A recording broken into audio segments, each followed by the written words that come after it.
Hello बच्चों, good afternoon to all of you. बच्चों, हम लास्ट क्लास में मैंने आप लोगों को पढ़ाया था pre issue and post issue बच्चों management services rendered by merchant banker, जिसमें मैंने आपका स्टार्ट किया था बच्चों मर्चेंट बैंक के बारे में बताया था। उसके साथ साथ मैंने आपको प्री इशू के बारे में बताया था। ओके, सो मर्चेंट बैंकर तो मैंने आपको बताया था बच्चों, a bank that deals with commercial loans and investment, या आपका कैपिटल मार्केट में जो स्टॉक सिक्योरिटीज डिवेंचर्स वगैरह जो भी बच्चों आपका लेन देन होता है, उसमें बच्चों आपका merchant bank important role play करता है। एंड जहां तक कि आपका सिक्योरिटी मैनेजमेंट के बारे में था बच्चों, सिक्योरिटी मैनेजमेंट मतलब बच्चों सिक्योरिटी को मैनेज नहीं करना, उसकी जो प्रोसीडियर्स हैं प्री एंड बच्चों post, that means before issuing the securities and after issuing the securities by the company to the public, तो उस वक्त किन किन चीज़ों पे ध्यान देना होता है उसके बारे में हम पढ़ रहे थे। सो बच्चों, हमने उसमें पढ़ा था प्री इशू मैनेजमेंट, जो हमने पढ़ा था उसमें हमने पढ़ा था प्री इशू मैनेजमेंट में मर्चेंट बैंक बच्चों क्या क्या डिटेल सबमिट करता है बच्चों। जैसे कि आपका मेमोरेंडम ऑफ अंडरस्टैंडिंग बच्चों, कोई भी कंपनी नो कंपनी बच्चों शाल मेक एन इशू, कोई भी कंपनी बच्चों इशू नहीं कर सकती बच्चों,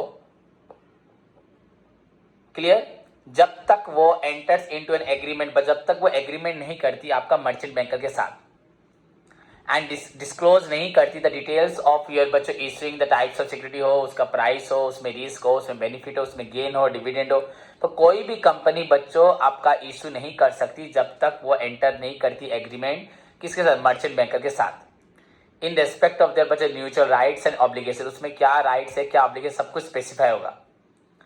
इट कंटेन्स बच्चों आपका जो था द डिटेल्स ऑफ क्लॉजेस 1 बच्चों except which are given in आपका companies act, previous companies act 1956, और बच्चों आपका बोल सकते हैं हमारा जो सेबी रेगुलेशन था बच्चों 1992।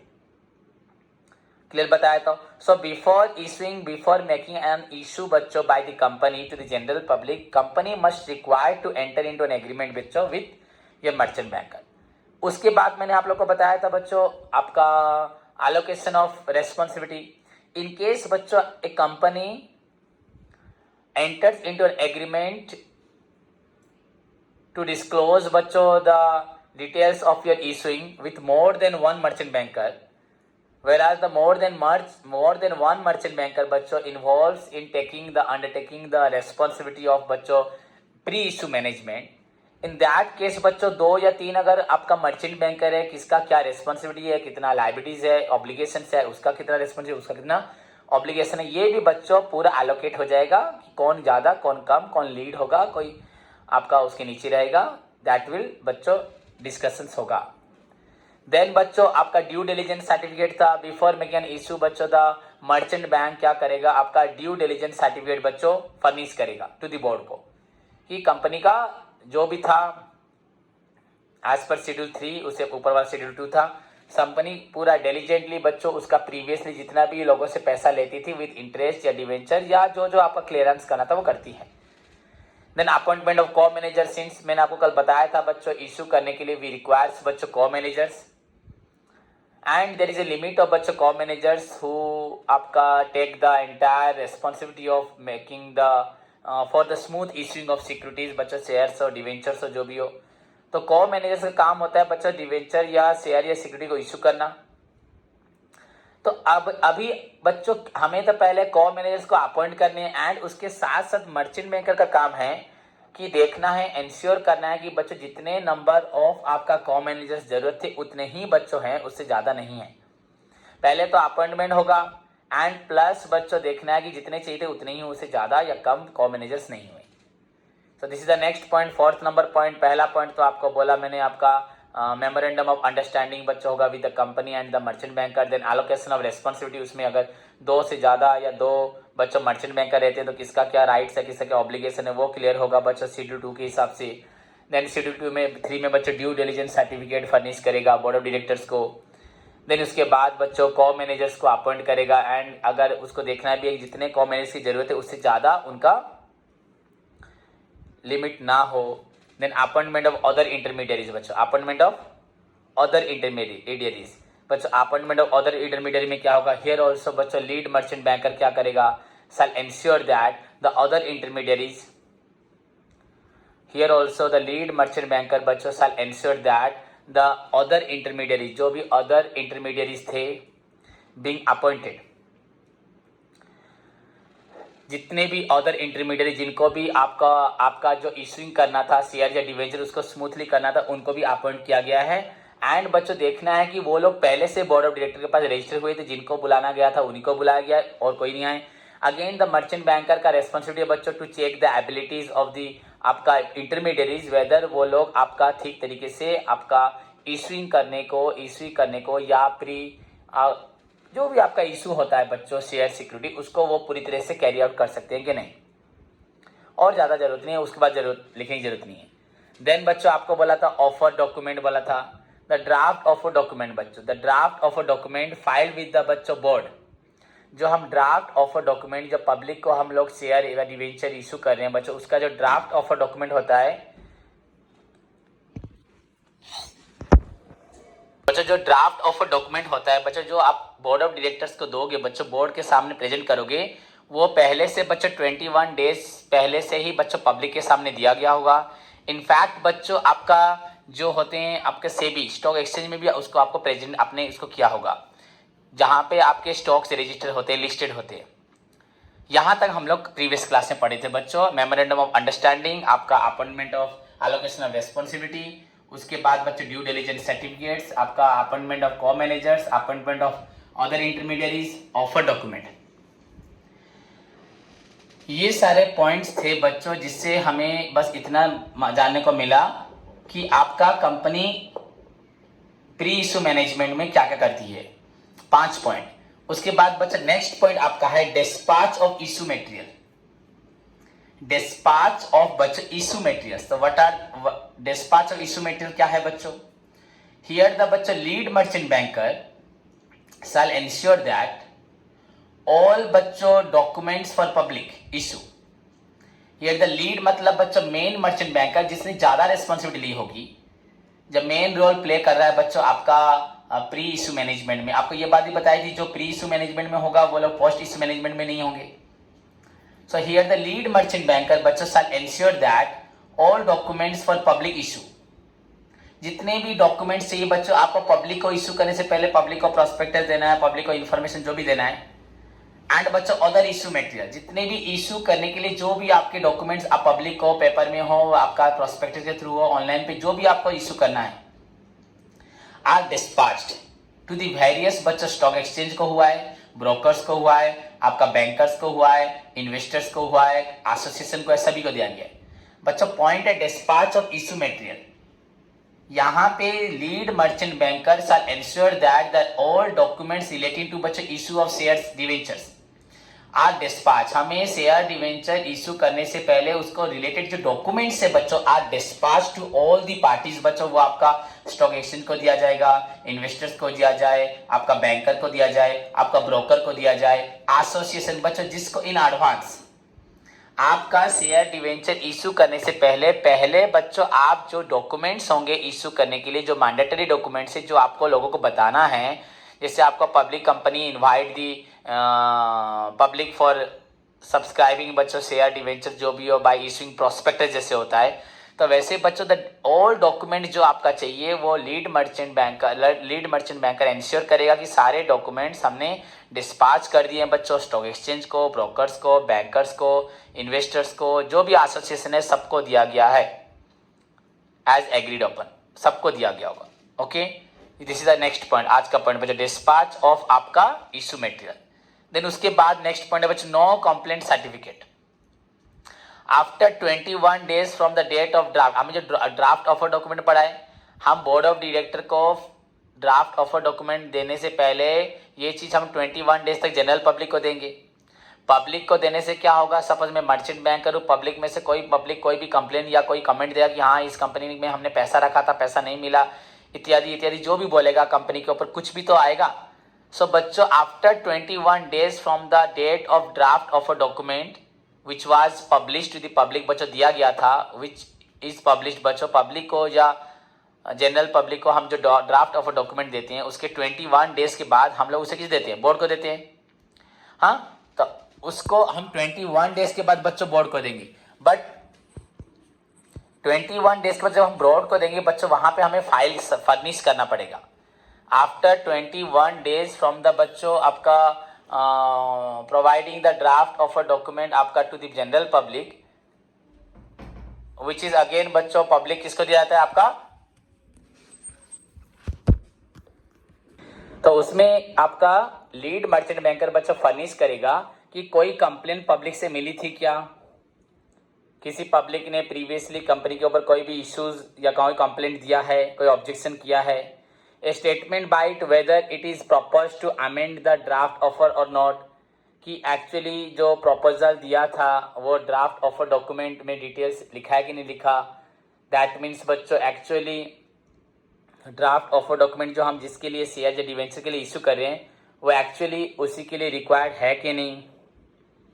तो जितने भी बच्चों आपके रिक्वायर्ड होंगे, आप जो पब्लिक के पास 21 डेज बच्चों रखेंगे ड्राफ्ट ऑफ अ डॉक्यूमेंट आपका before it is furnishing to the board of directors. अगर पब्लिक से किसी प्रकार का कोई भी कंप्लेंट्स आता है तो XYZ आप उसको फर्निश करेंगे। That is the next point बच्चों, इसी से ही मैनेजमेंट होगा एंड प्रेजेंट करने के साथ वो इसको मैनेज भी करवाएगा। ऐसा क्यों पब्लिक बोल रही है, उसको इसे क्लैरिफाई करो, क्लैरिफिकेशन दो, उसे सॉल्व करो।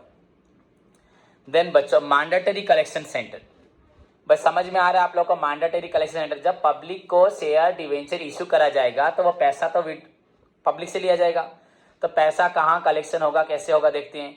The minimum number of collection center बच्चों for an issue of capital, आप जो अगर शेयर के बारे में बोल रहे हैं वो कैपिटल बोलता है, शेयर को इंडिकेट करा, प्रीफरेंस इक्विटी शेयर जो भी हो।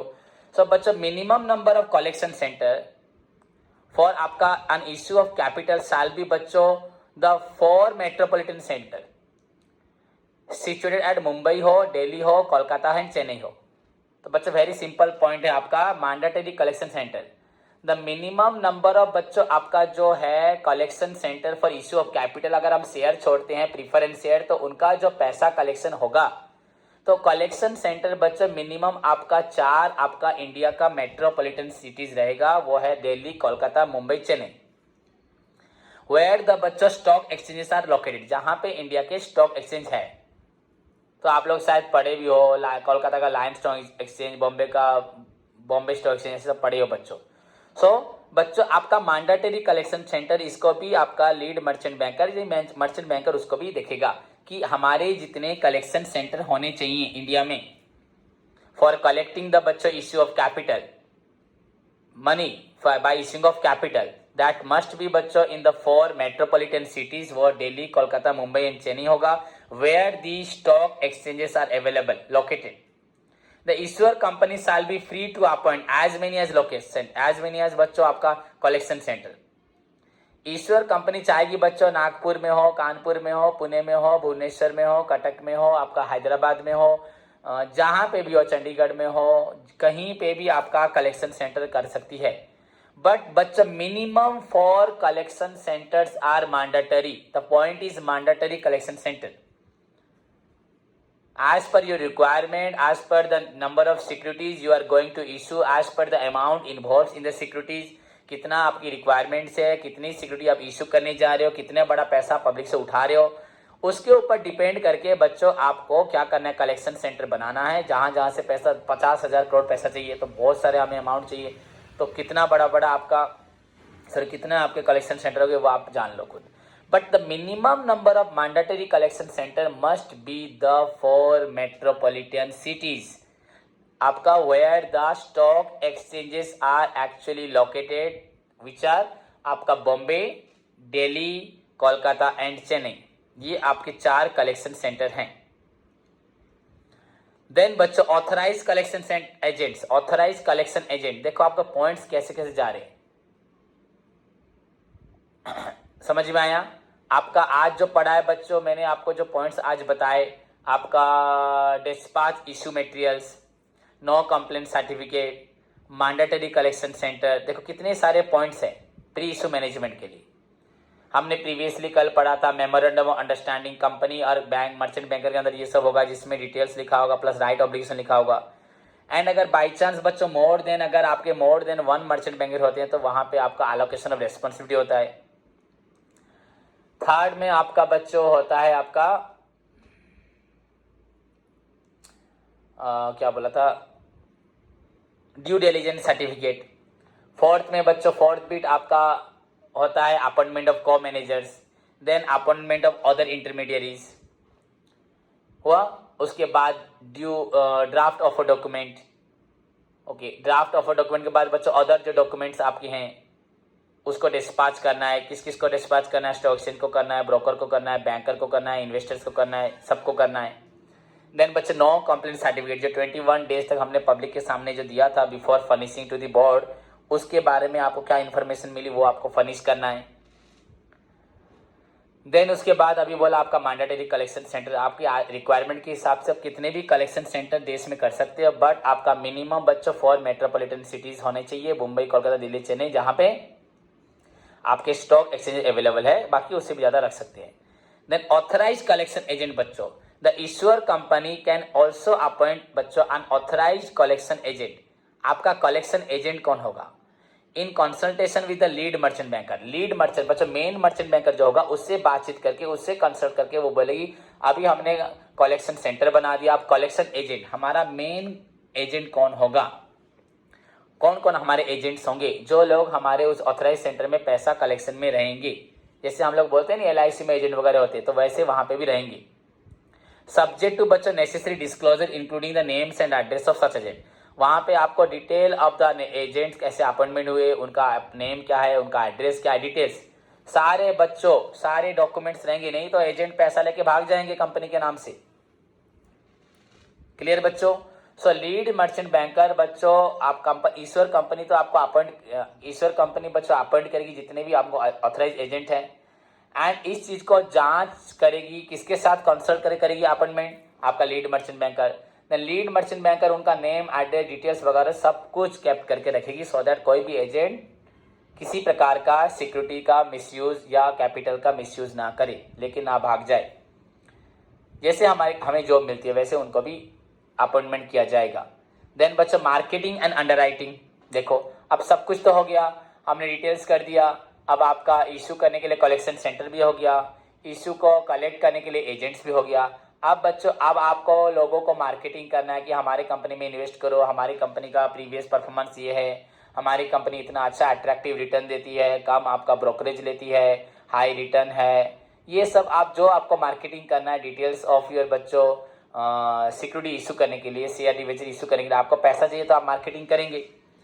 बट उसके साथ साथ वो तो मार्केटिंग हुआ बच्चों, एंड उसे अंडर राइटिंग। आपको क्या करना है, अगर आप जो शेयर इशू कर रहे हो, अगर शेयर इशू ना होता है तो भी लॉस होगा कंपनी का, तो आपको वहां पे अंडर राइटर के साथ ही बात करना कि हमारी कंपनी इशू करने जा रही है शेयर्स डिवेंचर्स, अगर by chance share debenture issue ना होता है तो उसके लिए आप जिम्मेदारी लीजिए। आप सोच लीजिए, तो आया कि नहीं अंडर राइटिंग? सोचो, अंडर राइटिंग पॉइंट आया जो हम ऑलरेडी पढ़ चुके हैं। So it is the most important बच्चों पॉइंट, या आपका जो भी रोल है मर्चेंट बैंकर परफॉर्म कर रहा है इन प्री इशू मैनेजमेंट में बच्चों। A large company that wishes to बच्चों raise huge amount of money through the investor, they are required to market their बच्चों, आपका कंपनी को मार्केटिंग करनी चाहेगी, एंड वो लोग भी बच्चों पैसा भी स्टॉक मार्केट के थ्रू उठाएंगे, स्टॉक एक्सचेंज के थ्रू ऐसे नहीं उठा पाएंगे। Okay, so they are required to collect बच्चे huge funds through stock exchange के थ्रू करेंगे, and they also require marketing. So marketing is the important आपका स्टेप हुआ इन इशूइंग मैनेजर। उसको भी देखना है मार्केटिंग में, अगर कंपनी मार्केटिंग करते हो रॉन्ग इन्फॉर्मेशन देके पब्लिक को अट्रैक्ट कर रही है तो उस पर भी आपको कंट्रोल करना है।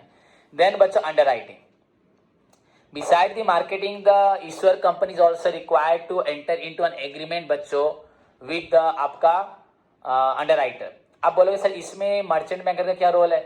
मर्चेंट बैंकर ही बच्चों बोलेगा देखो आप लोगों से पैसा ले रहे हो, अगर आधे लोगों ने पैसा दिया आधे लोगों ने नहीं दिया तो आपका प्रोजेक्ट तो नहीं बनेगा, काम नहीं होगा। काम नहीं होगा तो जो लोगों का पैसा आप लिए उनको भी रिटर्न नहीं कर पाओगे, तो फिर हम मैनेजमेंट क्या हुआ? तो आपको जो भी हो पैसा उठा के काम में लगाना है। तो काम में लगाने के लिए बाई चांस कुछ पैसा नहीं उठता तो उसकी प्रॉब्लम को सॉल्व करने के लिए you must enter into an agreement बच्चों विद आपका अंडरराइटर। तो आप अंडरराइटर के साथ एग्रीमेंट करें। अंडरराइटर के साथ एग्रीमेंट करने के बाद अगर आपको फील होता है, अगर आपको फील होता है कि अब हमारा सारा शेयर सिक्योरिटी सब्सक्राइब होगा, तो मतलब मुझे फील होता है कि तब ठीक है, तो ये मैनेजमेंट हुआ, वरना जो पब्लिक का पैसा कंपनी लेके यूज करेगी बच्चों उसमें प्रॉब्लम हुआ तो उसकी रेस्पॉन्सिबिलिटी तो मर्चेंट बैंकर को भी लेनी पड़ेगी। So that is the point बच्चों। सो यहाँ पे मार्केटिंग के साथ द लीड मर्चेंट बैंकर ये भी देखेगा कि कंपनी आपका अंडरराइटिंग प्रोसेस में इन्वॉल्व है कि नहीं, कितने आपके स्टॉक्स इश्यू होंगे, प्राइस क्या होंगे, अगर अनसब्सक्राइब होते हैं या आप खुद मन से लिखेगा अनसब्सक्राइब होते हैं तो बच्चों उसकी जिम्मेदारी कौन लेगा, अंडरराइटर लेगा। एंड डेफिनेटली अंडरराइटर ले रहा है मतलब पैसा कंपनी को मिलेगा, कंपनी को पैसा मिलेगा मतलब कंपनी अपना प्रोजेक्ट वर्क स्टार्ट करेगी मतलब रिटर्न पब्लिक को दे पाएगी। That is also the point in बच्चों प्री इश्यू मैनेजमेंट। क्लियर? सो कितने सारे पॉइंट हमारे हो गए आप लोग देख रहे हो। पहला पॉइंट था हमारा memorandum of understanding. Second point is your बच्चों आपका allocation of responsibility. Third point आपका due diligence, sorry allocation of responsibility के due diligence certificate, appointment of co managers, appointment of other intermediaries, due of a document, draft of a document, and उसके बाद बच्चों आपका dispatch of other issue materials जो भी हैं, आपका no complaint certificate, mandatory collection centre India में क्या क्या कितने होने चाहिए, कहाँ होने चाहिए, ज़्यादा भी हो सकते हैं, मिनिमम कितने होने चाहिए। देन बच्चों ऑथराइज एजेंट आपका अपॉइंट करना है, और एजेंट्स अपॉइंट करते वक्त कंपनी बच्चों आपका लीड मर्चेंट बैंकर से कंसल्ट करेगी एंड उसके साथ साथ बच्चों सारे डॉक्यूमेंट्स रखेगी। उसके बाद मार्केटिंग एंड अंडरराइटिंग आपका मार्केटिंग भी बहुत जरूरी है, जब बड़ा अमाउंट इशू करिए प्लस अंडरराइटिंग की जरूरत है तो उसको भी ध्यान देगी। बच्चों pricing of issue, now pricing of issue बच्चों आपका विच प्राइस में कंपनी शेयर इशू करेगी, हमारी कंपनी का शेयर का प्राइस क्या होगा, 100 रुपये होगा कि 200 रुपये होगा कि 50 रुपये होगा कि 99 होगा कि 98 होगा कि 10 रुपये होगा, जो भी होगा। It is the most argumentative issue बच्चों in the management of public issue. जब वनेवर कंपनी शेयर इशू कर रही है, पब्लिक को डिवेंचर इशू कर रही है बच्चों, सबसे बड़ा आर्गुमेंटेटिव पॉइंट होता है बच्चों आपका pricing of issue. The role of the lead merchant banker acting as an issuing manager, एक तरह से बच्चों इशूइंग मैनेजर आपका कौन है, मर्चेंट बैंकर है। एंड ये बहुत ही क्रूशियल पॉइंट है बच्चों, वेरी आर्गुमेंटेटिव पॉइंट है, इतने प्राइस में क्यों इश्यू करे, इसमें क्यों नहीं करे, जो भी हो इज वेरी इंपॉर्टेंट बच्चों with respect to pricing. IPO initial public offering, पहली बार जब आप पब्लिक को ऑफर करें तो किस प्राइस में इश्यू करोगे, that is very important point बच्चों। इसमें lead merchant banker most important role play करता है। उसके साथ बच्चों ये बड़ा ही आर्गुमेंटेटिव पॉइंट है। हियर द इन्वेस्टर्स बच्चों जो पैसा लगाएंगे जज the fairness of the issue price. लोग भी तो बेवकूफ़ नहीं है ना, आपका कंपनी का प्रीवियस परफॉर्मेंस देखेंगे, आपकी कंपनी ग्रोथ देखेंगे, कंपनी का रिटर्न देखेंगे बच्चों, ट्रेंड देखेंगे, कंपनी रैंक देखेंगे, प्रीवियस जहाँ रिकॉर्ड चेक करेंगे, एंड आप जो भी प्राइस बोलोगे हम दे देंगे क्या, वही शेयर कोई और कंपनी इतने में दे रही है, आपकी कंपनी ज़्यादा में दे रही है और कम रिटर्न दे रही है, सब देखेंगे बच्चों। सो हियर द इन्वेस्टर्स बच्चों जज the fairness of issue price. आप जो इशू प्राइस कर रहे हैं, आपने जो प्राइस रखा है शेयर @10 बच्चों, उसका फेयरनेस कितना है, एक्चुअली वो 10 का होना चाहिए कि नहीं होना चाहिए। इस चीज को बच्चों जांच कौन करेगा, आपके जितने भी आपके होंगे इन्वेस्टर्स जज करेंगे। मेरी बात समझ में आ रहा है? On the basis of percentage of बच्चों पॉजिटिव और negative return in the previous year, आपने प्रीवियसली कैसे परफॉर्मेंस दिया है, प्रीवियस ईयर्स में आपका कितना पॉजिटिव रिटर्न आपने पब्लिक को दिया है, टाइमली रिटर्न दिया है, ड्यू कितने डिलीजेंस थे, उसका इम्पैक्ट को चेक करिए। कितने नेगेटिव आपके ईयर्स थे जहां पे आपने कंपनी को डिक्लेयर डिविडेंड नहीं दे पाए, पेंडिंग रहा, तो बच्चों आपका जो प्राइस होगा उस पर पब्लिक का जो इम्पैक्ट होगा वो बच्चों बहुत ही सीरियस होगा। कंपनी भी चेक कर, पब्लिक चेक करेगी, इन्वेस्टर्स चेक करेगी आपका fairness of the price on the basis of आपका पॉजिटिव और negative return obtain on and after the listing day. बच्चों आप जहां से किस तरह से देखो, कंपनी तो ऑलरेडी भी किसी एक्टिविटीज में इन्वॉल्व होगी, तो कंपनी की आपने 21 डेज पहले से आपने ऑफर दिया, उस दिन से भी लोग देख रहे होंगे वो कंपनी का शेयर बढ़ रहा है कम रहा है, बढ़ रहा है कम रहा है, तो उसको भी चेक करती होगी, उससे पहले भी परफॉर्मेंस चेक करेगी। तो पब्लिक बच्चों ऐसे ही आपका कोई भी प्राइस आप डिसाइड कर लेंगे उस पर वो एक्सेप्ट करेगी, ऐसा बिल्कुल भी कहीं पे भी ऐसा नहीं हो सकता। So it is one of the most argumentative point बच्चों इन द पब्लिक इशू में। द लीड मर्चेंट बैंकर बच्चों टेक्स बच्चों issuing manager and very important बच्चों वो प्राइसिंग में रखता है। इनिशियल पब्लिक ऑफरिंग में पब्लिक बहुत सचेतन होती है, इन्वेस्टर्स बच्चों आपका पॉजिटिव और नेगेटिव रिटर्न को देख के ही आप पे पैसा लगाती है। तो इस चीज को भी ध्यान कौन रखेगी? Lead merchant banker. ऐसा नहीं पब्लिक से ज्यादा पैसा ले लेंगे एंड पब्लिक को रिटर्न नहीं कर पाएंगे, तो ये प्री इशू मैनेजमेंट नहीं होगा। आपकी टोटल बच्चों इशूइंग को, शेयर को, इशू ऑफ शेयर डिवेंचर को आपका मर्चेंट बैंकर बच्चों कंट्रोल करेगा। मेरी बात कंट्रोल करेगा बच्चों। तो management of book build issue, management of book build issue बच्चों, an issuer company nominates one of the lead merchant banker। issuer कंपनी बच्चों नॉमिनेट करती है वन ऑफ द बच्चों lead merchant banker as a book runner to the issue and his name is mention in the prospectus. बच्चों आपका ईश्वर company क्या करती है? एक आदमी को नॉमिनेट करती है, वो होता है बच्चों one of the lead merchant, nominates one of the lead merchant banker. जितने लीड मर्चेंट बैंकर होंगे उनमें से एक को नॉमिनेट किया जाएगा जो कि आपका इशू करते वक्त बुक्स को मैनेज करेगा। एंड उसका नेम भी बच्चों प्रोस्पेक्टस में लिखा जाएगा कि हम कंपनी जब पैसा उठा रही होगी पब्लिक से, कंपनी जब पब्लिक से पैसा उठा रही होगी तो कौन सा मर्चेंट बैंकर सारी चीजों को ध्यान रखेगा। तो इससे भी पब्लिक के ऊपर बच्चे इंपैक्ट पड़ता है कि हाँ इतनी बड़ा बैंक मर्चेंट बैंकर सारे इशू को केयर कर रहा है। सो अन इश्यूर कंपनी बच्चों नॉमिनेट्स वन ऑफ द बच्चों मर्चेंट बैंकर, जितने सारे मर्चेंट बैंकर उनमें से एक को नॉमिनेट करेगी एज ए बुक रनर, जो सारे बुक को मैनेज करेगा to the issue of the issue. जितना भी इशू करोगे बच्चों सबका बुक को रिकॉर्ड करेगा lead merchant banker. And his name बच्चों आपका ऑलरेडी प्रोस्पेक्टस में भी मेंटेन होगा, मेंशन होगा, सो दैट पब्लिक भी देखेगी हाँ हमारा इशू इसकी गाइडेंस में, इस मर्चेंट बैंकर की मैनेजमेंट के अंदर हो रहा है। The primary responsibility of building the book is with the lead book runner, या टोटल रेस्पॉन्सिबिलिटी इस बुक को बिल्ड करना, इसको मैनेज करना, ये रेस्पॉन्सिबिलिटी किसका होगा? आपका लीड मर्चेंट बैंकर का। समझ में आया बच्चों? The main responsibility of managing this book बच्चों ये आपका होगा लीड मर्चेंट बैंकर का। क्लियर? तो फिर से बोलूं क्या बच्चों? Management of book build issue बच्चों आपका जो ईश्वर कंपनी होगा उसके पास जितने भी बच्चों मर्चेंट बैंकर्स होंगे उनमें से वो किसी एक मर्चेंट बैंकर को नॉमिनेट करेगा जो कि सारे इशू को अपने एक बुक्स में बच्चों रिकॉर्ड करेगा, पूरी तरह से बच्चों बुक मैनेज करेगा। एंड हिज नेम बच्चों भी आपका मेंशन रहेगा इन प्रोस्पेक्टस में। इससे बच्चों देखो एक तो पब्लिक भी जानेगी कि कंपनी जब पैसा ले रही है तो उसका रिकॉर्ड वगैरह करने वाला बस कंपनी है या कोई मर्चेंट बैंकर भी। बच्चों इन्वेस्टर्स भी चाहते हैं कंपनी में अंडरराइटर है कि नहीं है, मर्चेंट बैंकर है कि नहीं है, सब कुछ चाहती है। ऐसे नहीं है लोग पैसा इन्वेस्ट कर देंगे। सो उसके लिए वो उसको नॉमिनेट करेंगे, उसका नाम प्रोस्पेक्टस में लिखा जाएगा। एंड इसका ऑब्जेक्टिव ही है बच्चों पूरी तरह से केयरफुली आपका ट्रांसपेरेंटली आप पूरा फेयरली बुक्स मेंटेन करें। ओके बच्चों, so these are all about बच्चों योर प्री इशू मैनेजमेंट। फिर से बोलता हूं बच्चों, आपको merchant banker is a bank that deals with companies बच्चों, कमर्शियल लोन हो या इन्वेस्टमेंट हो, शेयर डिवेंचर कुछ भी हो, कैपिटल मार्केट में लॉन्ग टर्म अगर हमें पैसा चाहिए तो जिसको हम ले रहे हैं पब्लिक से, जनरल पब्लिक से बाय वे ऑफ इशूइंग बच्चों शेयर हो, दैट में भी प्रीफरेंस शेयर हो, इक्विटी शेयर हो, डिवेंचर्स हो।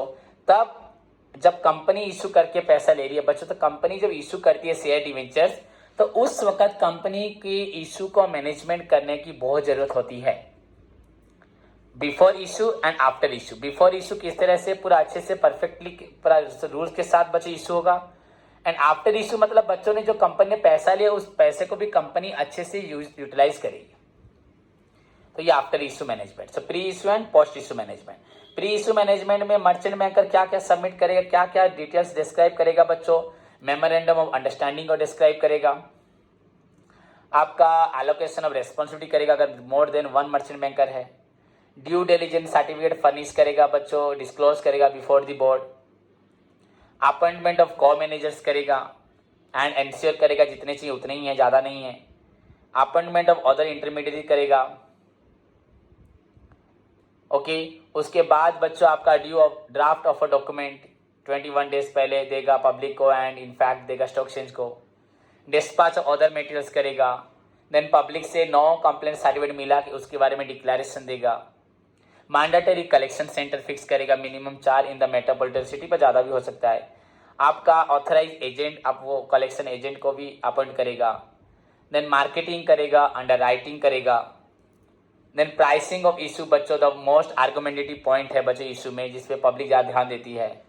फाइनली बच्चों management of book runner, book build issue, कौन पूरी बुक को बच्चों इशू का जितना बुक होगा उसको कौन मैनेज करेगा, उसके लिए one of the lead merchant banker को वो नॉमिनेट करेगा। उसका नाम भी प्रोस्पेक्टस में लिखेगा, जो सारे डिटेल्स ऑफ इशू को मैनेज करेगा। सो इन दिस वे बच्चों आपका merchant banker pre issue management करता है। होप सभी स्टूडेंट्स को समझ में आया। पढ़ाते वक्त बच्चों कुछ कुछ पॉइंट्स लिख सकते हो, लिख के उसको भी आप पढ़ सकते हो। कोई भी डाउट है मुझे पूछ सकते हो। मैं हमेशा बोलता हूँ क्लास के बाद सारे स्टूडेंट्स बच्चों रिप्लाई दे, सर समझ में आया कि नहीं आया, कोई डाउट नहीं। तुम इतने इंटेलिजेंट बच्चे हो बच्चों, जिसे कोई भी डाउट नहीं है। कोई पढ़ने वाला अगर ऑफलाइन क्लास कर तुम्हें देखते मैं तुम्हारा क्या हाल करता। एक लाइन पूछूंगा अभी आधे बच्चे नहीं बताएं, कुछ 2-4 को छोड़ के, क्योंकि तुम लोगों को पढ़ाई में इंटरेस्ट ही नहीं है। ये कभी सही नहीं है। सो अपनी ड्यूटी किया करो। होमवर्क करो मत करो, मैं तुम्हें होमवर्क नहीं दूंगा, तुम लोग ऐसे पढ़े रहो। एक दिन मेरे सामने आओ, मैं देखना क्या करूंगा हाल तुम्हारा, ठीक है। गुडविल का 1 से 10, चिन्मय ट्यूशन से निकल के भाग जा, अलग जगह कहीं पढ़। सत्य तू भी कोई पाठ पढ़। आशीष, विकास, अतुल, मनीष, लीलाधर, पढ़ाई छोड़ दो, घूमो सब, होमवर्क मत करो, ठीक है। स्मृति तो बहुत पढ़ चुकी है, बहुत ज़्यादा पढ़ चुकी है। मेघना, मनीषा, एकांका तो अभी तबीयत खराब है, कोविड से ठीक हुई है। तो अपना ध्यान रखो सभी, पर होमवर्क पढ़ाई करो। खत्म हो गया तुम्हारा कैरियर पढ़ने का, बस घूमते रहो, ठीक है। तो सभी बच्चे 1 से 10 करके दो और पढ़ाई को अच्छे से करो। Take care, God bless you all.